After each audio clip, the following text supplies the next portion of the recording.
नमस्कार, मी प्रतीक्षा. DNA मराठीमध्ये आपलं स्वागत. नगर मनमाड रस्त्याच्या दुरवस्थेमुळे त्रस्त झालेल्या नागरिकांसाठी न्याय मिळावा यासाठी खासदार निलेश लंके यांच्या नेतृत्वाखाली आजपासून अहिल्यानगर जिल्हाधिकारी कार्यालयासमोर तीव्र उपोषण सुरू करण्यात आलं आहे. या रस्त्यांवरील खड्डे, उखडलेला डांबर, अपूर्ण डांबरीकरण आणि निकृष्ट जलनिचरा व्यवस्थेमुळे अपघाताचं प्रमाण दिवसेंदिवस वाढत चाललंय. प्रवाशांसह वाहन चालकांनाही प्रचंड त्रास सहन करावा लागतोय. काही नागरिकांनी जीवही गमावले आहेत. वेळोवेळी तक्रार करूनही प्रशासन दखल घेत नाही. त्यामुळे आता खासदार लंके हे थेट मैदानात उतरले आहेत. उपोषणाचा त्यांनी निर्णयही घेतला आहे. जोपर्यंत रस्त्याचं काम सुरू होत नाही तोपर्यंत हे उपोषण मागे घेणार नाही असा ठाम इशाराही त्यांनी यावेळी दिला. हा रस्ता गेले 6 ते 7 वर्षापासून प्रलंबित आहे.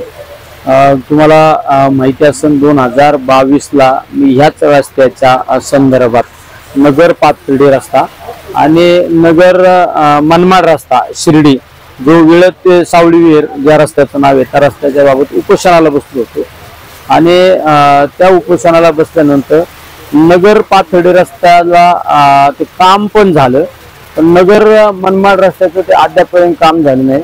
मी नंतर त्या कालखंडामध्ये खासदार झाल्यानंतर आदरणीय गडकरी साहेबांना भेटलो आणि गडकरी साहेबांना भेटल्यानंतर मी 22/7/2024ला एक पत्र दिलं की हा जो ठेकेदार आहे ज्यांनी 6-7 वर्षापासून खड्डे खांदून ठेवलेत, त्यामुळे आमचा रस्ता मृत्यूचा सापळा झाला. त्या ठेकेदाराला ब्लॅकलिस्ट करा आणि ब्लॅकलिस्ट करत असताना तो जो मधला ब्लॅकलिस्ट करून नवीन टेंडर काढा आणि नवीन टेंडर काढून नवीन ठेकेदार द्या. पण या कालावधीला काही कालावधी जाणार होता, तर आपण डागडुजीसाठी 9 कोटी रुपये मंजूर करून आणले आणि डागडुजी झाली. नंतर त्या कालखंडामध्ये तो ठेकेदार ब्लॅकलिस्ट केला, नवीन टेंडर निघलं. त्या टेंडरची प्रशासकीय मान्यता 1000 कोटी रुपयाची प्रशासकीय मान्यता पण त्या रस्त्याची आहे. आणि त्या 21/3/2025ला निविदा निघल्या आणि टेंडर प्रक्रिया पूर्ण झाली आणि 29/4/2025ला त्याची वर्क ऑर्डर सुद्धा झाली. या गोष्टीला 2.5 महिने लुटून गेले आणि अद्यापर्यंत त्या रस्त्यावर कुठलंच काही नाही.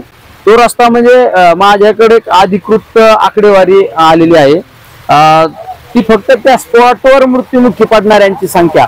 एखाद्याचा त्या ठिकाणी ऍक्सिडेंट झाला, तिथून नगरला पेशंट आणलं, तिथून जास्त सिरियस झालं तर पुण्याला नेलं, हॉस्पिटलमध्ये त्याचा मृत्यू झाला तर ती महानगरपालिकेत नोंद झाली, नगर महानगरपालिका असो किंवा पुण्यात असो, असे वेगवेगळ्या ठिकाणी झाले.